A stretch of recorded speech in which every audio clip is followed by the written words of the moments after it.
Hi, I'm Sonia. Today I'm presenting drawing transforms, which we abbreviate DTs and pronounce dots. Dots enable working at a low level to interpret any vector geometry as procedural behavior.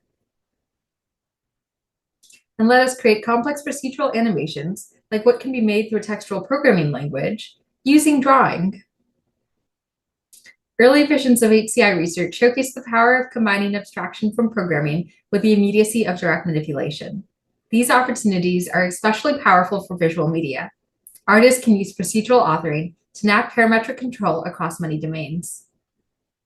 Recent approaches to integrate symbolic programming and direct manipulation span two categories. One set relies on augmenting direct manipulation systems with symbolic programming environments. These tools are very computationally expressive. They support precise control at scale, but they require symbolic programming.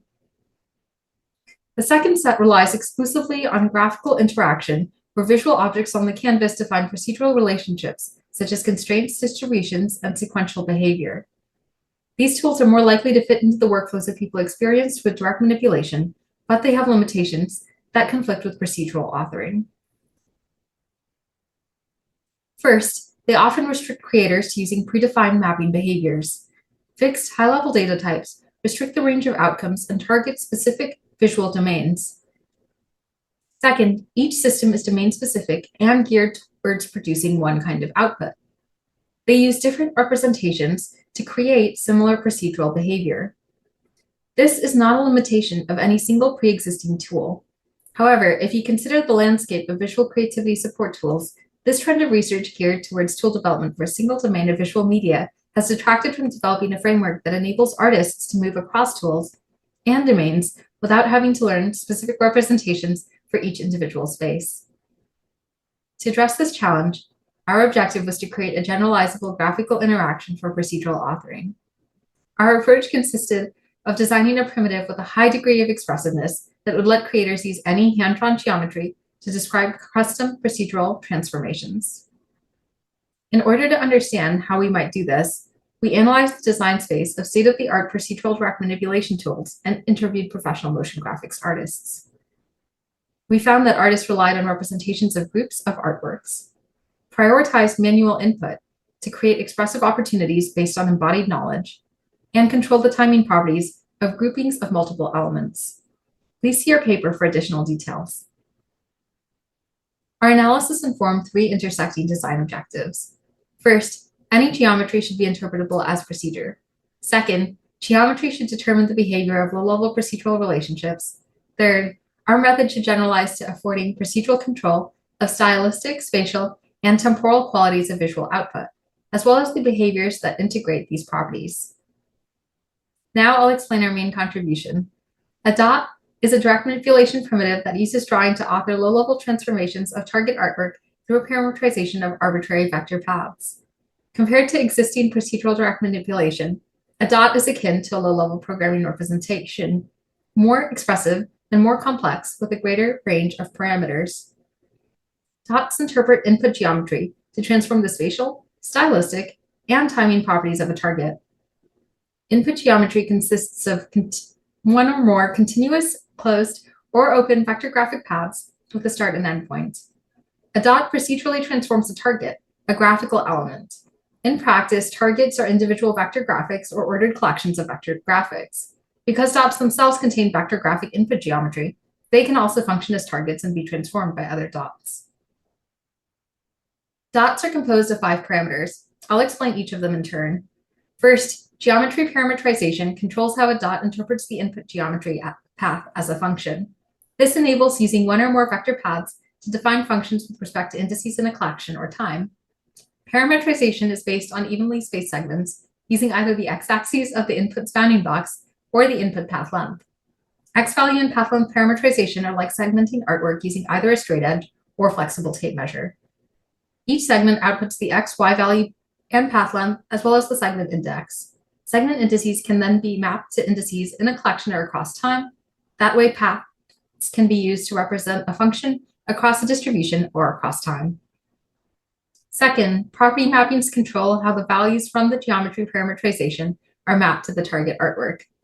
A property mapping consists of a property and a valid range of values for that property, such as hue from 0 to 360. The dot parameterization outputs the range so that functions are executed with an appropriate set of values to control that property. Because property mappings can be modified independently of whether or not a dot controls time or distribution, a hue property mapping can be used to control the distribution of hue across multiple elements or create an animation where the hue of an element changes. Dots can reuse geometry, so the same hand-drawn path can be used to indicate a function that changes one or more properties, such as position, hue, and scale. Properties can consist of style, spatial, timing, or abstract properties. For instance, we use dots to control the number of sides of a regular polygon or the number of duplicates of each artwork in a collection. Third, mode controls how the start state of the transformation is set. This enables either updating a property or resetting it. Relative mode indicates the dot should use the existing values of the target's property, while absolute mode indicates the dot should set the property at the start of the transformation. Mode lets artists create different types of outcomes, such as creating sequences or loops or resetting artwork. Fourth, behavior lets artists create different generative outcomes using vector paths as input. Dots generate different distinct transformations for individual elements in a target by applying sampling behaviors to get outputs from segmentation. We implemented a few sample behaviors. In interpolate, a collection is used to interpolate the outputs of multiple input paths at the same segment index. This lets artists generate smooth, linear interpolations. In alternate, the sampling index alternates between ordered paths of the input. In random, a randomized collection index can be used to interpolate across outputs of multiple paths. This lets artists create randomized outcomes that are still constrained by hand-drawn inputs. Behaviors create leverage. Artists can draw and modify a few vector paths to control many more outputs. Dots can be used to author functions across distributions and across time. Through behaviors, dots can combine that functionality. Dots can be used to create and control distributions across time.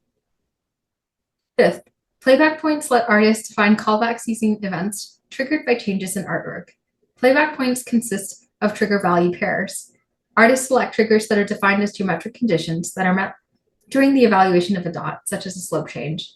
Functions are triggered each time a condition is met, and functions can optionally consist of other dots. Playback points let artists define persistent, sequential, and linked procedural behaviors. For instance, we created variations of the n-gon by modifying artwork used as input for dots that control the number of sides, polygons, or hue, or speed of execution. However, because of playback points connecting the dots, there is consistent animation behavior. To evaluate our primitive, we implemented dots in a testbed motion graphic system. We created demonstrative examples that show how dots can recreate and extend what can be created with existing procedural direct manipulation systems, such as creating distributions of artwork and animating them with custom behavior. In addition to the n-gon, we created 2 additional examples. First, we created an animated star field to show how dots support procedural authoring at multiple stages of creating artwork, from creating layout and style variation to supporting geometric edits, authoring animations, and manipulating their timing behavior. Lastly, we also created a set of particle system-like effects from the ground up. Our motion graphic system doesn't have high-level abstractions that describe particle systems. Instead, we use dots to create and combine low-level procedural functions. Dots support flexible interpretations of geometry to define functions, conditions, and events. This lets visual creators define their own procedural behaviors, like drawing a clock to control rain. To reflect on key takeaways, dots are highly expressive because they enable creators to use vector graphic input to author different types of procedural behaviors. Dots can let artists control timing, author and control distributions, and even invent new functionality through drawing. The benefits of this approach suggest the viability of using graphic representation to enact low-level procedural control. There are trade-offs here that can inform the space of future work. While authoring low-level procedural relationships increases the range of what can be made on the canvas, it places a greater burden on visual creators to define dots. A promising direction for future work might be to investigate layered interactions. Creators can use high-level abstractions for domain-specific outputs and use dots to author low-level custom behavior without resorting to symbolic programming. Ultimately, we present a common representation for procedural direct manipulation that can bridge different spaces for visual media. Dots can let creators move between visual media domains and application-specific creativity support tools without being restricted to working with domain-specific representations that rely on predefined mappings. This work would not be possible without the contributions of the artists involved. Thanks for your time. Please see your paper for more details.